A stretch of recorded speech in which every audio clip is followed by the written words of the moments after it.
Hello, friends. Hope you are doing good.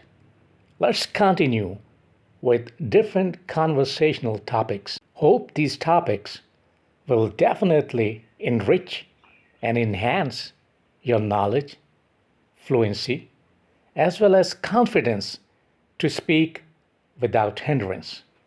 So let's get started. The first topic is about personal challenges. Hey, Sandra, I have been facing some challenges at work lately. I'm quite confused as to how to tackle them appropriately and professionally.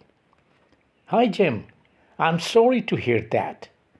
Tell me, what kind of challenges are you beset with? I'm finding it pretty hard to meet set deadlines. That sounds quite stressful. By the way, have you brought this issue into the knowledge of your manager to seek an advice? Not yet.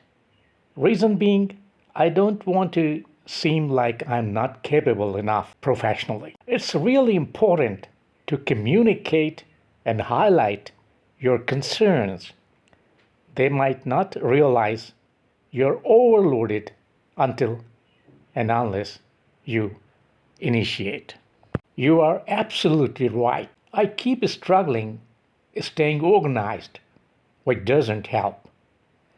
Maybe you could try at your leisure management techniques or tools to keep track of your essential tasks. That's a good idea.